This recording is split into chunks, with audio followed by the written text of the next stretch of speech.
The news said my husband hung himself. The forensics agreed. The officials nodded. The newspapers smeared his name with words like corrupt and traitor. But they didn't know what I knew. My name is Camilla Vaughn, and my husband, Detective Major Vaughn, was murdered by the very government he'd spent 20 years protecting. They drugged him at a banquet, staged the scene to look like suicide, then came for me. But the night before he died, he gave me something that would destroy them all. And when they tortured me, framed me, tried to erase our legacy, they forgot one crucial thing. They forgot I had a son, a billionaire son who doesn't believe in forgiveness. And together, we burned their empire to the ground. I'm standing in court now, 6 months after my husband's death. They're accusing me of theft, conspiracy. The press outside is calling me the wife of a corrupt detective who killed himself out of shame. None of it is true, but I'm about to make sure the whole world knows that. I need to go back to the last day I saw my husband alive. It was a Tuesday evening, and Marcus had just come home from work. He looked exhausted, older than his 52 years. "Camilla," he said, pulling me into the study. "I need you to listen carefully." He handed me a metal briefcase. It was locked with a combination I didn't know. "If anything happens to me, open this. The code is our anniversary, 0817. I felt cold suddenly. "Marcus, what's going on?" "I've been investigating something big. Corruption at the highest levels. If they find out I have this evidence, they'll come after me." He gripped my shoulders. "Promise me you'll keep this safe. Don't open it unless something happens to me." "You're scaring me." "Good. You should be scared. These people are dangerous." He kissed my forehead. "But I'm being careful. I just need you to promise." "I promise." That was the last real conversation we ever had. That night, Marcus attended a government banquet at the Grand Plaza Hotel. It was an annual event for high-ranking officials, police commissioners, and members of parliament. Marcus had told me he needed to attend for appearances. "I have to act normal," he'd said. "Can't let them know I'm onto them." I stayed home, the briefcase hidden in our bedroom closet. I tried to sleep, but couldn't. At 3 a.m, my phone rang. It was Marcus's colleague, Officer Bradley Cole. "Mrs. Vaughn, I'm so sorry. Marcus is dead. They found him in the hotel ballroom. He hanged himself." I dropped the phone. The room spun around me. It couldn't be true. Marcus wouldn't kill himself. He'd never do that to me, to our son. I called Bradley back. "I want to see him." "That's not possible right now. The scene is still being processed. I'm his wife. I have a right." "Mrs. Vaughn, please, give us time to handle this properly." But I knew they were lying. The next morning, the news broke. Every channel showed Marcus's photo with headlines like "Corrupt Detective Takes Own Life" and "Police Commander Exposed as Traitor." They claimed Marcus had been taking bribes for years, that he'd been working with criminal organizations, that when the evidence was about to be exposed, he'd killed himself rather than face justice. It was all lies. I sat in my living room, numb, watching them destroy my husband's reputation on national television. Friends stopped calling. Neighbors avoided eye contact. Our son, Noah, was overseas running his tech company. I didn't want to tell him over the phone. The funeral was small. Most of Marcus's colleagues didn't attend. The few who did wouldn't look me in the eye. At the grave, I stood alone in the rain, watching them lower my husband into the ground. "I'll prove the truth," I whispered. "I promise." That night, I opened the briefcase. Inside were dozens of files, flash drives, voice recordings, and photographs. I spread everything across the dining room table and started reading. What I found made my blood run cold. Marcus had documented everything. A corruption syndicate that reached the highest levels of government. Ministers taking bribes. generals laundering money through fake defense contracts, judges fixing cases for the wealthy. The recordings were damning. Phone conversations where officials discussed bribes, discussed killing witnesses, discussed covering up crimes. One voice recording made me freeze. It was from the night of the banquet. "We can't let Vaughn expose this. He knows too much." The voice belonged to Minister Gerald Harrison, the Minister of Justice. Another voice responded, Police Commissioner Paul Torres. "I'll handle it. Make it look like suicide.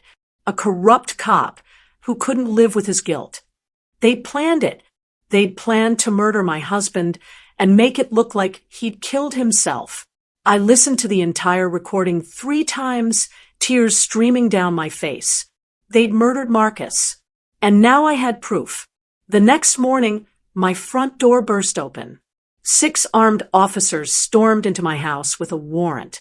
"Camilla Vaughn, you're under arrest for theft of government documents and conspiracy." What? I haven't done anything. They ransacked my house, took the briefcase, the files, the flash drives. They took everything. Except they didn't know I'd made copies the night before. I'd scanned every document, uploaded every recording to a secure cloud server. The copies were hidden in a safety deposit box at a bank across town. They dragged me to the station in handcuffs. The press was already there, cameras flashing. "Mrs. Vaughn, did you help your husband steal evidence? Did you know he was corrupt? Are you protecting other criminals?" I said nothing, just kept my head down as they shoved me into a police car. At the station, they threw me in a cell. No phone call, no lawyer, just cold concrete and silence. I'd expected this. Marcus had warned me they'd come after me if anything happened to him. But I was ready. I spent 3 months in that prison. 3 months of interrogation, abuse, and isolation. They wanted to know who else had the evidence, who Marcus had shared it with, where the original files were hidden. I told them nothing. They moved me to solitary confinement. No windows, no human contact, except when they came to question me. "Tell us where the files are, and we'll let you go." "I don't know what you're talking about. Your husband was a traitor. You're protecting criminals." "My husband was murdered, and you know it." They'd leave me alone for days, then come back with more questions. Sometimes they'd turn off the lights for hours. Sometimes they'd blast loud music to keep me from sleeping. But I never broke, because I knew my son would come. Noah was smart, resourceful, powerful, and he loved his father. He'd figure out what happened, and when he did, these people would pay. Meanwhile, thousands of miles away, Noah Vaughn received the news about his mother's imprisonment and his father's supposed suicide. He was in a board meeting at his company headquarters when his assistant interrupted with an urgent message. Noah read it twice, his face going pale. Then he stood up abruptly. "Cancel all my meetings. I'm leaving tonight." His assistant looked confused. "Sir, you have the investor presentation tomorrow. Cancel everything. I'm going home." Noah was 28 years old and the CEO of a $3 billion technology company. He'd built it from nothing, using his father's principles of integrity and hard work. He'd always looked up to Marcus. His father was his hero. And now they were saying Marcus was corrupt, that he'd killed himself. Noah didn't believe it for a second. He booked a private flight immediately, but he didn't return home as himself. He returned under a false name, wearing a disguise, staying off the grid. Because if they'd killed his father and imprisoned his mother, they'd be watching for him too. Noah used his connections to arrange a secret prison visit. He entered wearing a maintenance uniform, carrying cleaning supplies. The guards barely looked at him. To them, he was just another worker. He found me in solitary confinement, thin and exhausted but still defiant. "Mom," he whispered through the slot in the door. I looked up, shocked. "Noah, How did you? No time. Listen carefully. Where's the evidence Dad left? Safe house. The one your father kept downtown. Third drawer, false bottom. Everything's there. Password. August 17th. Our anniversary. He nodded. I'm going to fix this. I'm going to make them pay for what they did. Noah, be careful. These people are dangerous. So, He left before the guards noticed anything, but that brief visit changed everything. I wasn't alone anymore. My son was on the warpath, and God help anyone who stood in his way. Noah went to the safe house that night. It was a small apartment Marcus had rented under a false name for emergencies. He found the hidden compartment exactly where I'd said. Inside were backup copies of everything, documents, recordings, photographs, financial records. Noah spent hours reviewing it all. With each file he opened, his rage grew. They'd murdered his father, framed him as corrupt, imprisoned his mother, all to protect their own criminal empire. The evidence was overwhelming. Bank transfers showing millions in bribes, email chains discussing illegal deals, voice recordings of officials planning crimes. But Noah knew simply going to the police wouldn't work. The police were compromised. The justice system was compromised. The entire government apparatus was infected. He needed a different approach. He called his company's head of cybersecurity. I need a team. Best hackers, best investigators, best lawyers money can buy. Assemble them in 48 hours. What's the budget? Unlimited. This is personal. He also reached out to international journalists, whistleblower organizations, and human rights groups. He needed allies outside the corrupt system. Within 3 days, Noah had assembled a team of 30 people, all sworn to secrecy. The war had begun. Noah's team worked around the clock. The cybersecurity experts traced every financial transaction in the evidence. They found accounts in offshore tax havens, shell companies, fake charities that were really money laundering operations. The lawyers built cases for each corrupt official, 13 in total. Ministers, generals, police commissioners, judges. Each one had committed multiple crimes. The investigators interviewed witnesses, tracked down victims, gathered additional evidence. Noah coordinated everything from a secure location using encrypted communications. He also hired a top-tier international legal team with connections to the World Court. If the domestic justice system wouldn't help, he'd go international. One of his hackers discovered something crucial, security footage from the hotel on the night of Marcus's death. The official report claimed the cameras had malfunctioned, but Noah's team recovered deleted files from the hotel's backup server. The footage showed Marcus entering the ballroom, looking normal. 20 minutes later, Minister Harrison and Commissioner Torres entered. They stayed for 15 minutes. When they left, Marcus was unconscious. The footage showed them staging the suicide scene, putting a rope around his neck, making it look like he'd hung himself. It was murder, clear as day. Noah contacted underground networks his father had once protected. Informants, reformed criminals, people who owed Marcus their lives. My father helped you. Now I need your help. They came through. They provided insider information about the corrupt officials, secret meeting locations, unmarked accounts, hidden evidence that Marcus hadn't found. One informant gave Noah something explosive, a recording from a secret meeting where the 13 officials discussed killing Marcus. Vaughn's getting too close.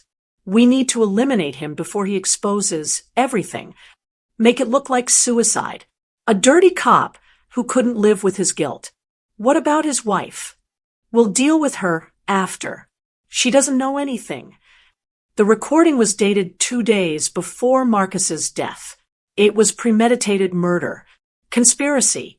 And now Noah had proof. He made copies of everything, physical and digital.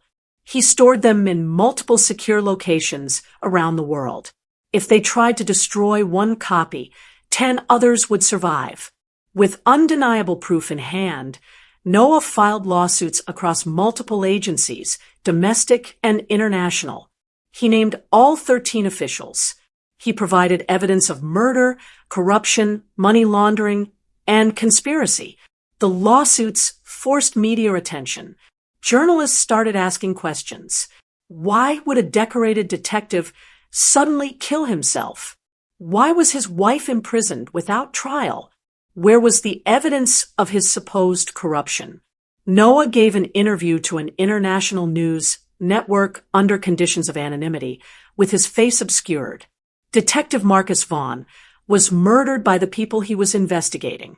They staged his death as suicide to discredit him.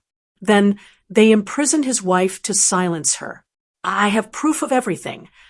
The interviewer was skeptical. That's a serious accusation. Can you prove it? Yes, and I'm about to. He provided the network with copies of the evidence, enough to verify his claims without compromising the full investigation. The story went viral. International pressure began building. The corrupt officials started panicking. Inside the prison, I felt the shift. Guards who'd been hostile suddenly became cautious. The warden who'd authorized my torture stopped visiting. They moved me to solitary confinement again, but this time it felt different.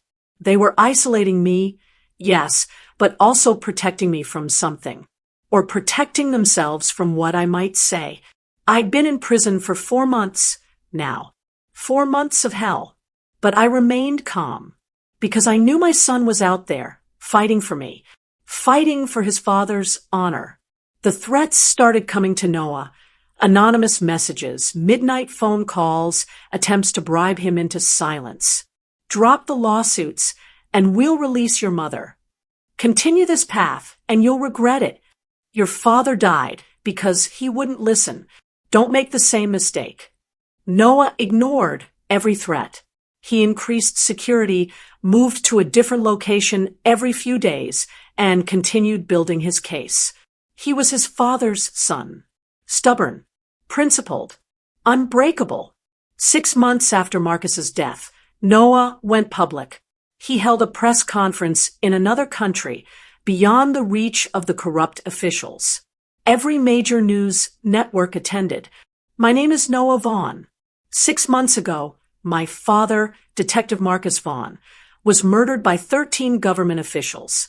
They drugged him, staged his death as suicide, then framed him as corrupt to cover their own crimes. He showed the security footage from the hotel, showed the recordings of the officials planning Marcus's murder, showed the financial records proving years of corruption. These people murdered my father to protect their criminal empire. They imprisoned my mother to silence her. But they made one mistake. He looked directly at the camera. They forgot that truth doesn't die with the truth teller. And justice delayed is not justice denied. The evidence he presented was irrefutable.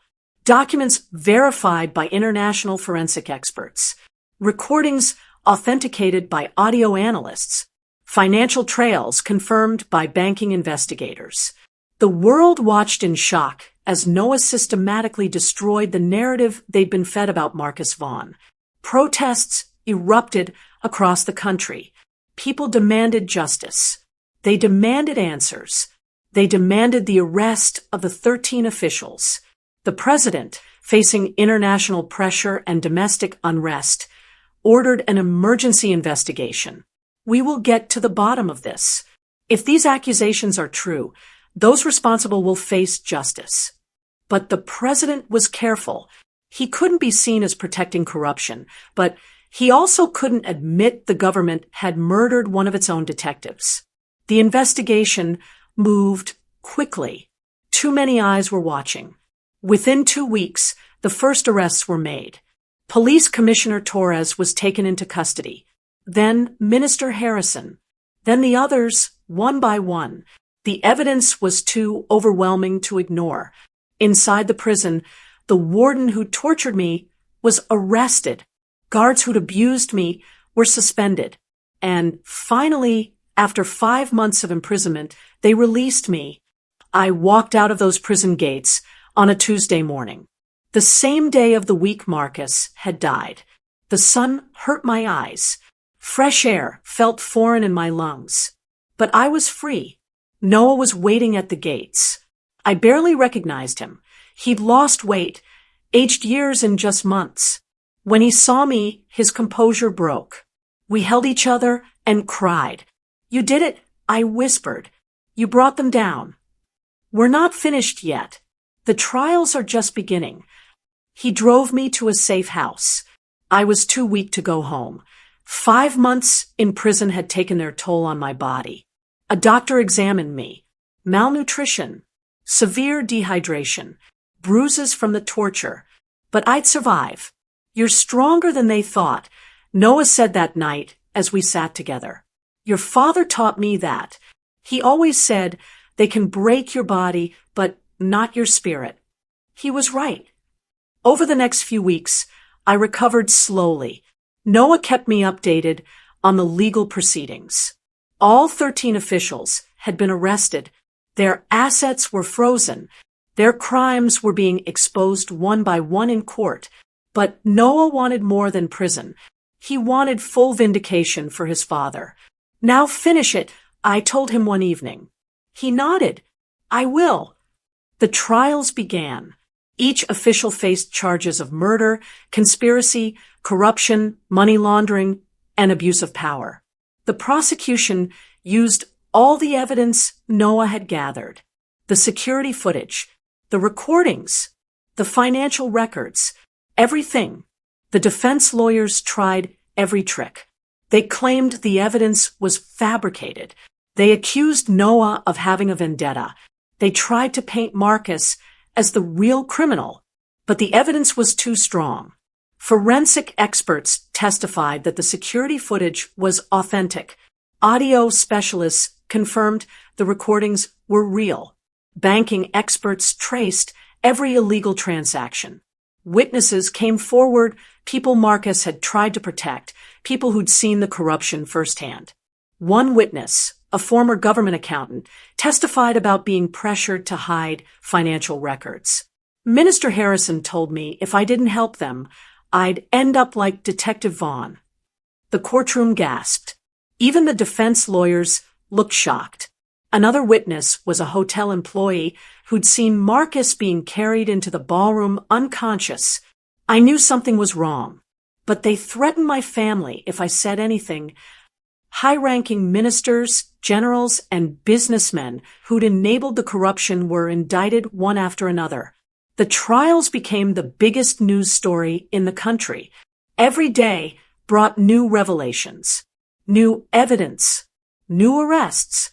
The corruption network was even bigger than Marcus had documented. It reached into every branch of government, every major corporation, every institution of power. Noah worked with prosecutors to expose all of it. "My father died for this," he told the lead prosecutor. "We're not stopping until every single person involved is held accountable." Then came the breakthrough. Noah's team found the banquet footage showing Marcus being drugged. The video showed Minister Harrison slipping something into Marcus's drink. Marcus drank it, then started looking dizzy 20 minutes later. Commissioner Torres helped him leave the room, claiming Marcus wasn't feeling well. The security footage showed them taking Marcus to the ballroom where they staged the suicide. It was premeditated murder caught on camera. When the footage was shown in court, the defense had no response. The evidence was absolute. The media obtained the footage through legal channels and aired it nationwide. The public was outraged. Protests intensified. People demanded maximum sentences for everyone involved. I watched the footage once, alone in the safe house. Watched them drug my husband. Watched them kill him. Watched them destroy the man I'd loved for 30 years. I cried for hours, but when I was done crying, I felt something else. Relief. The truth was finally out. Noah came to check on me. Mom, you don't have to watch this. Yes, I do. I need to see what they did. I need to remember why we're fighting. He sat beside me. The prosecutor wants you to testify. They want your statement about Dad, giving you the briefcase, about what you found in it. When? Next week. Are you strong enough? I thought about Marcus, about the 5 months I'd spent in prison, about everything they'd taken from us. Yes, I'm ready. The day I testified, the courtroom was packed. Journalists from around the world, human rights observers, government officials trying to distance themselves from the scandal. I walked to the witness stand, still thin from my imprisonment, but standing tall. The prosecutor asked me to describe the last day I saw Marcus alive. I told them everything. The briefcase, his warning, his fear, his determination to expose the corruption no matter the cost. My husband knew they might kill him, but he couldn't stand by while innocent people suffered. He couldn't ignore corruption just to save himself. Then I described opening the briefcase after his death, finding the evidence, realizing the scope of what he'd uncovered. He documented everything, not for revenge, not for glory, but because someone had to stand up and say enough. The defense lawyer tried to discredit me. Mrs. Vaughn, isn't it true you were imprisoned for theft and conspiracy? I was imprisoned illegally to silence me. Those charges were false, and you know it. Your husband was found guilty of corruption. My husband was murdered, and this court now has proof of that murder. I looked directly at the defendants. You murdered my husband, then tried to break me. You tortured me. You tried to destroy my family's name. My voice was steady now, strong, but I didn't break. You did. The courtroom erupted in applause. The judge had to call for order. My testimony went viral. News networks played it repeatedly. Social media shared it millions of times. Widow of murdered detective speaks truth to power. Camilla Vaughn's powerful testimony moves nation. Justice for Detective Vaughn. Wife stands strong. The prosecution built on my testimony. They showed how the officials had conspired to murder Marcus, frame him as corrupt, and then silence anyone who knew the truth. The defense collapsed. There was simply no credible way to deny the evidence. After 6 months of trials, the verdicts came. All 13 officials were found guilty on all charges: murder, conspiracy, corruption, money laundering, abuse of power. The judge sentenced each one to life in prison without possibility of parole. You betrayed the public trust. You murdered a good man who tried to expose your crimes. You tortured his widow. You corrupted every institution you touched. The judge looked at them with disgust. Justice demands the harshest penalty. You will spend the rest of your lives in prison. Their bank accounts were seized, millions of dollars in stolen money. The funds would be distributed to victims of their corruption and to anti-corruption initiatives. The convicted officials were led away in handcuffs, their faces blank with shock. They'd thought they were untouchable. They'd thought their power would protect them forever. They were wrong. Outside the courthouse, Noah and I held a press conference. Justice has been served for my father and for every person hurt by this corruption. Noah said, but this isn't the end. This is the beginning of real reform. The president issued a public apology, a rare admission of government wrongdoing. Detective Marcus Vaughn was a hero. He exposed corruption at great personal cost. His murder was a crime against justice itself. We failed him and his family. The president announced reforms, new oversight committees, independent investigations, protection for whistleblowers. We must ensure this never happens again. Marcus was posthumously cleared of all false accusations. His full pension and benefits were restored. His name was restored. The government offered us $80 million in restitution, compensation for Marcus's murder, for my illegal imprisonment, for the destruction of our lives. Noah and I discussed what to do with the money. Dad wouldn't want us to just keep it. Noah said, no, he'd want it to help others. We established the Vaughn Integrity Foundation. Its mission was to expose corruption, protect whistleblowers, and support families of those who died fighting injustice. We hired investigators, lawyers, journalists. We created a hotline for people to report corruption safely. We funded legal defense for whistleblowers facing retaliation. The foundation grew quickly. People believed in what we were doing because they'd seen us fight and win against impossible odds. Within a year, the foundation had helped expose 3 more corruption scandals, protected dozens of whistleblowers, and provided support to countless families. Marcus's legacy lived on, not through his death, but through the change his sacrifice had inspired. 1 year after Marcus's murder, we held a dedication ceremony for the foundation's new headquarters. Hundreds attended, victims of corruption, reformed officials, journalists, activists. I stood at the podium, looking out at the crowd. Noah stood beside me, strong and proud. My husband, Detective Marcus Vaughn, was murdered for standing up to corruption. They killed him, framed him, and tried to erase everything he stood for. I paused, remembering that last day. The briefcase, his warning, his courage. But they failed, because the truth is stronger than any lie. Justice may be delayed, but it cannot be defeated. I looked at the building behind me. The Vaughn Integrity Foundation, funded by the restitution money, staffed by people who believed in Marcus's mission. My husband didn't hang himself. He was murdered while holding on to the truth. And now we hold on to that truth, tightly, fiercely, forever. The crowd erupted in applause. People stood, cheering, many crying. Noah put his arm around me. Dad would be proud. He is proud. Somewhere he's watching, and he knows we didn't let him down. Later, alone in my new office, I looked at Marcus's photo on my desk. The briefcase that had started everything sat on a shelf behind me, empty now, but still precious. We did it, Marcus, I whispered. We brought them all down, and we made sure your sacrifice meant something. I could almost hear his voice in response. I knew you would. You're stronger than you know. Outside my window, the sun was setting. A new day was ending.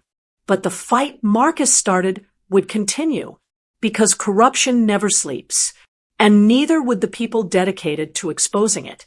The Vaughn name was no longer associated with shame or suicide. It stood for integrity, for courage, for justice. They tried to destroy us.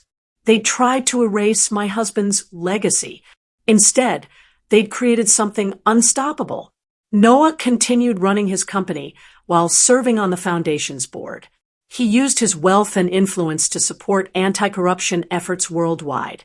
I dedicated my life to the foundation, helping families who'd lost loved ones to government violence or corruption. Every person we helped was a victory over the system that had killed Marcus.